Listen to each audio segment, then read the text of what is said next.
20h, le journal du classique avec Laure Maison sur Radio Classique.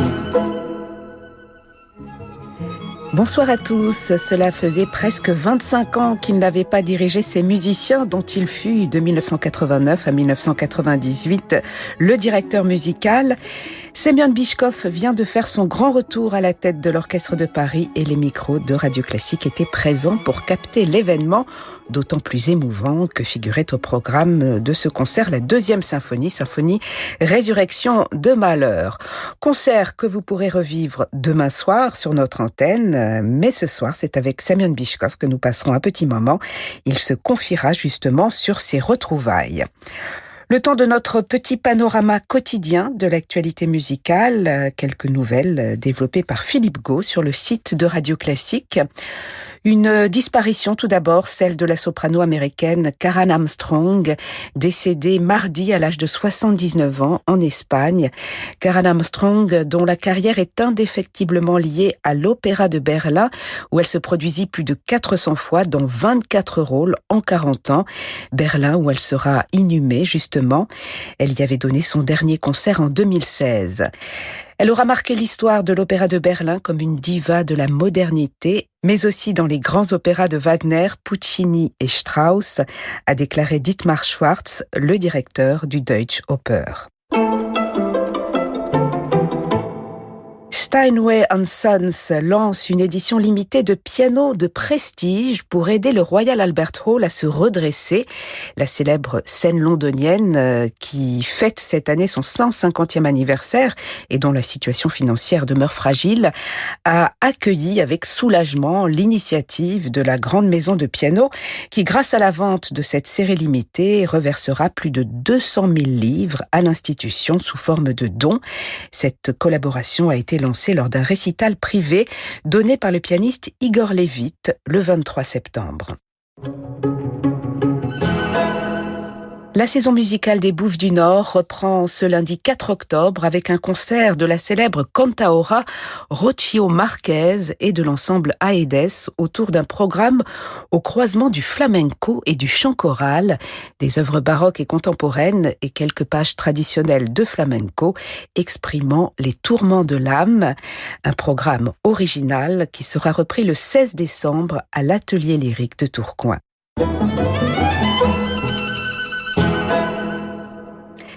Direction Aix-en-Provence, le Grand Théâtre de Provence, où demain soir, Deborah Waldman dirigera son orchestre national Avignon-Provence dans un programme riche de découvertes. L'ouverture de l'opéra Irato de Méhul, compositeur de l'époque napoléonienne, et la première symphonie de Louise Farinck, l'une des rares symphonistes françaises de l'époque romantique, dont la musique connaît un bel engouement depuis peu. Et puis entre ces deux œuvres rares, Deborah Waldman dirigera le troisième concerto pour piano de Beethoven avec en soliste Michael Levinas. C'est donc demain à 20h au Grand Théâtre de Provence.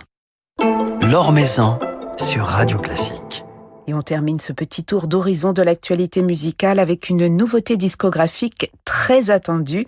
L'album Brahms du pianiste Adam Laloum, sorti aujourd'hui même chez Harmonia Mundi. Au programme, le jeune Brahms de la 3e et fulgurante sonate et le vieux Brahms plus introspectif mais tout aussi passionné des fantaisies opus 116 dont Adam Laloum nous restitue toute la fougue et toute la poésie.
L'une des fantaisies opus sans cesse de Brahms sous les doigts d'Adam Laloum, un extrait de ce merveilleux album sorti aujourd'hui même chez Harmonia Mundi. Le journal du classique sur Radio Classique.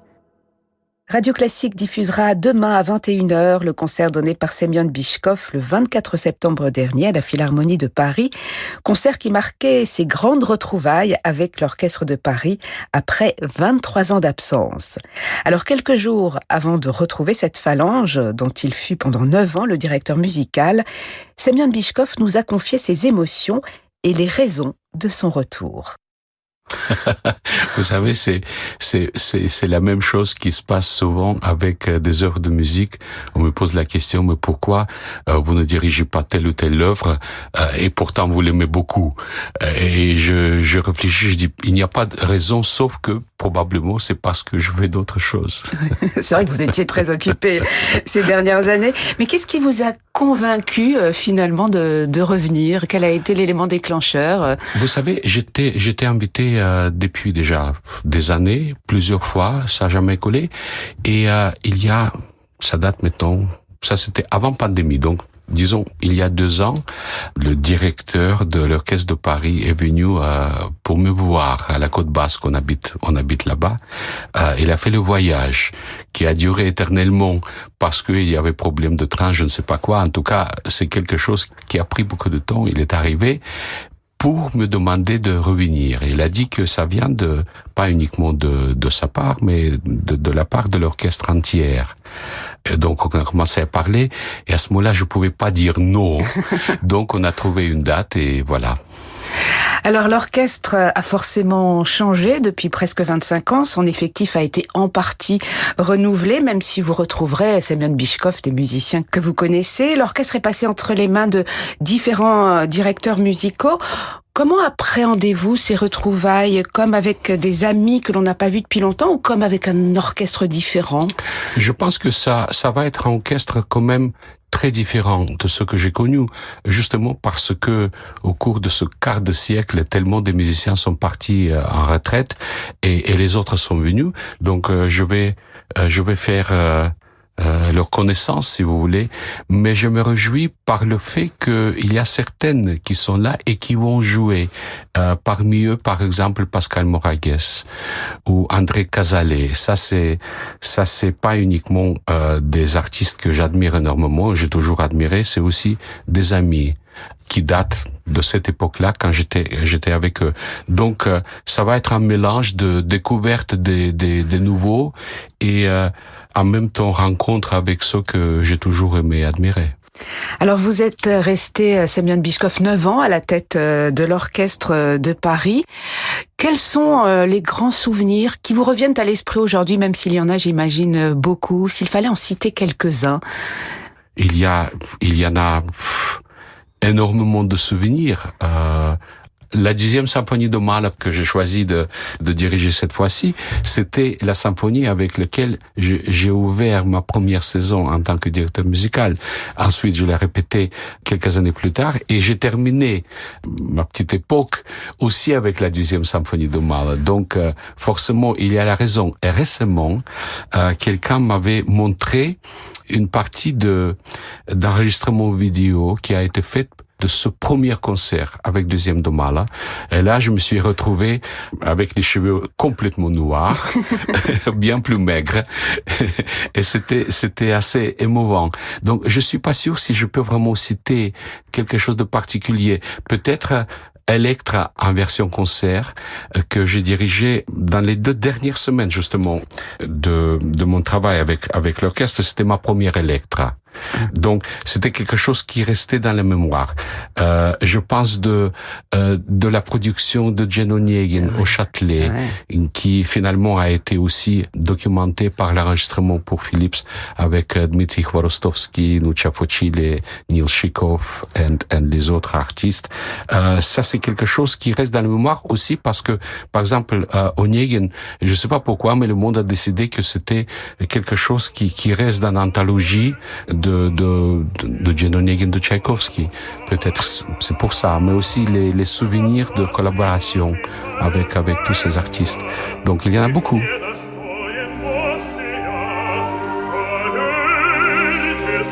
вестом порукой супружество нам будет мукой. Я сколько не любил бы вас, привыкнув, разлюблю тотчас. Судите ж вы, какие розы нам заготовит Именей. Или, может быть, нам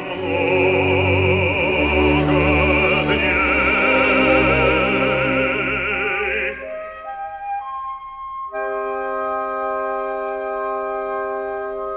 Мечтам и годам нет возврата, ах, нет возврата, не обновлю души моей. Я вас люблю любовью брата, и, может быть, еще нежней. И, может быть, еще нежней.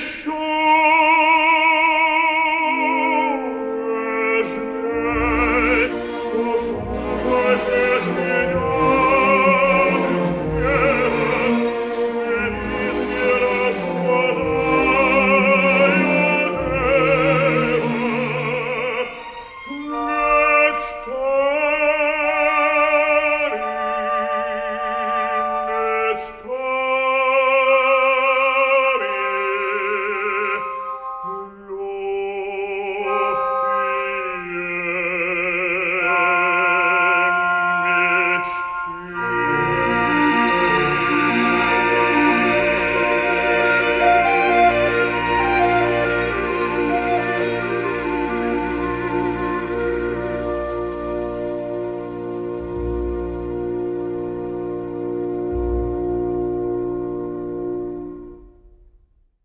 Un petit extrait de la production d'Eugène Onegin de Tchaïkovski, dirigé par Semyon Bishkov, à la tête de l'Orchestre de Paris avec Dmitri Vorotovsky, c'était en 1992.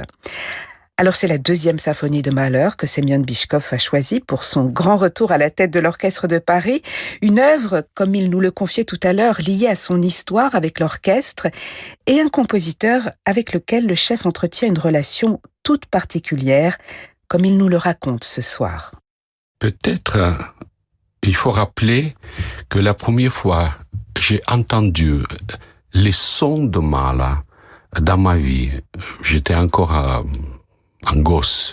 J'ai étudié dans l'école de Glinka de Saint-Pétersbourg, à l'époque Leningrad, et l'école a été connectée à la salle de concert qui s'appelle Kapelle de Glinka, une salle absolument magnifique, où on a donné des concerts, des récitals. Et là, souvent, les répétitions de l'orchestre philharmonique auront lieu. Et donc, nous, on a fait une classe qui a duré 50 minutes et après 10 minutes de pause avant que le prochain va commencer. Pendant ces 10 minutes, j'ai couru tout de suite dans la salle pour écouter ce qui a été en train d'être répété. Et ce jour-là, j'avais peut-être 11-12 ans, pas plus. Et il y a un silence. Et tout d'un coup, j'entends quelque chose qui m'a fait oublier de retourner à l'école. J'ai resté scotché à ma place. J'étais caché naturellement parce que normalement, je devrais pas être là. Et je savais pas ce que c'était.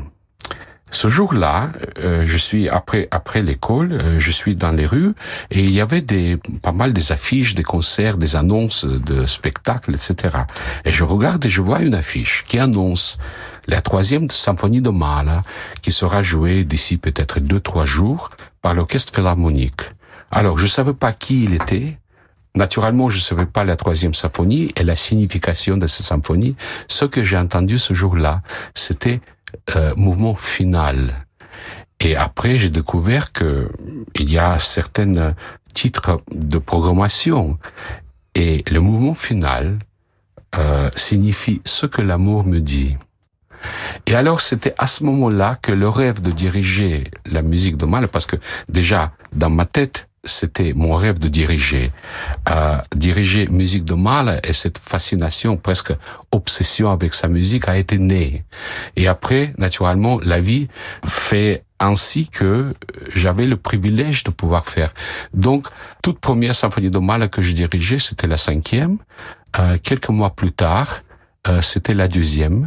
Et ça date déjà 40 ans. Deuxième. Donc, je retourne toujours, ouais. Deuxième que vous avez donc choisi, Semyon Bychkov, pour votre retour à la tête de l'Orchestre de Paris. La 2e symphonie de Mahler fait partie de ces grandes fresques orchestrales, chorales, que l'on n'a pas pu donner depuis 1 an et demi partout dans le monde pour des raisons de distanciation sociale sur scène. Rediriger une grande œuvre avec un grand effectif, avec des chœurs, et une œuvre comme la Symphonie Résurrection, qui en plus a des résonances particulières avec ce que nous venons de vivre, c'est une émotion spéciale. Oui, c'est une émotion toujours extraordinaire, et comme vous le dites justement, que en ce moment-là, quand depuis 2 ans la société vit dans une crise existentielle, si vous voulez, ce n'est pas question de la guerre. Dieu merci, on n'a pas une vraie guerre dans notre partie de la planète, mais c'est une existence très troublée justement par la pandémie. Tellement de gens sont affectés par cela émotionnellement, plusieurs financièrement, et certains ont perdu leur vie. Donc c'est quelque chose qui pour nous est bizarre, méconnu, qu'on n'a jamais vécu dans notre vie, et de pouvoir retourner à une espèce de normalité avec un répertoire de cette dimension comme la 2e symphonie de Mahler, naturellement c'est très émouvant. Et en plus, ce que cette symphonie nous raconte, imaginez que il a commencé la création, il avait 28 ans. On dit toujours que le futur appartient aux jeunes, qui est vrai. Mais je crois aussi aujourd'hui que le futur, c'est pas uniquement le futur qui appartient aux gens, c'est aussi le présent. Un jeune homme de 28 ans, qui déjà pense de thèmes existentiels, comme par exemple la 10e symphonie de Mahler, il doit avoir une dimension humaine et créative extraordinaire. Ce n'est pas donné à tout le monde. Il avait fini la création 6 ans plus tard, donc il avait encore uniquement 34 ans. Quand on pense qu'aujourd'hui, presque un siècle et demi plus tard, ça nous intéresse toujours, on est toujours ému par cette musique et par ce qu'elle représente, parce que finalement, le thème existentiel, pourquoi on est là, la mission, est-ce qu'on vit pour quelque chose ou c'est juste quelque chose qui va passer et terminer? Je pense qu'il n'y a pas une seule personne qui réfléchit pas sur le sujet. Et donc, voici la situation, si vous voulez.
petit extrait de cette deuxième symphonie de Mahler, dirigée par Semyon Bychkov, à la tête de l'Orchestre de Paris, capté le 24 septembre à la Philharmonie, concert que vous pourrez revivre intégralement demain à 21h sur Radio Classique. Alors Semyon Bychkov a gardé des liens avec Paris, où il est revenu régulièrement diriger ces dernières années d'autres orchestres, le National, l'Orchestre de l'Opéra ou son Orchestre philharmonique tchèque. Et il reviendra d'ailleurs cette saison à l'Opéra de Paris pour Elektra de Strauss, l'une de ses œuvres fétiches. Ce sera au mois de mai. Des liens avec Paris, des liens avec la France, où Semyon Bychkov réside justement sur la côte basque. Vous savez, je suis privilégié parce que la vie m'a accordé une chance de sortir de mes propres racines sans les perdre, qui sont russes naturellement. Quand j'ai émigré aux États-Unis, je suis devenu citoyen américain. Et ce n'est pas uniquement question de passeport. C'est aussi un sentiment profond. Et ensuite, la vie m'a amené à Paris, en France. Et ça, c'était pas uniquement engagement professionnel avec l'Orchestre de Paris et mon activité professionnelle, ça correspondait aussi en même temps avec changement dans ma vie personnelle. J'ai trouvé ma vie avec Marielle Labec et on est ensemble depuis. Et donc, grâce à elle, je suis devenu une partie de la famille française. Alors, ça signifie tellement de choses. Vous voyez ce que je veux dire? Ce n'est pas uniquement la musique, parce que musique, c'est quelque chose qui reflète la vie. Ça t'enrichit. Donc, les plus riches les racines, on espère que on va entendre quelque chose dans la façon on interprète la musique. Par exemple, la musique française, dans mon cas. Et donc, c'est pour ça que je dis que c'est un privilège que la vie m'accordait. Voilà, en tout cas, c'est un privilège que de vous retrouver de nouveau à la tête de l'Orchestre de Paris, d'échanger quelques mots avec vous, Semyon Bychkov. Merci beaucoup d'être passé nous voir et on va pouvoir profiter sur l'antenne de Radio Classique de votre retour à la tête de cet orchestre. Merci infiniment. Merci à vous.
Les dernières notes de cette deuxième symphonie Résurrection de Mahler par le chœur et l'orchestre de Paris sous la direction de Semyon Bychkov, un concert capté le 24 septembre à la Philharmonie de Paris, diffusé donc demain à 21h sur Radio Classique.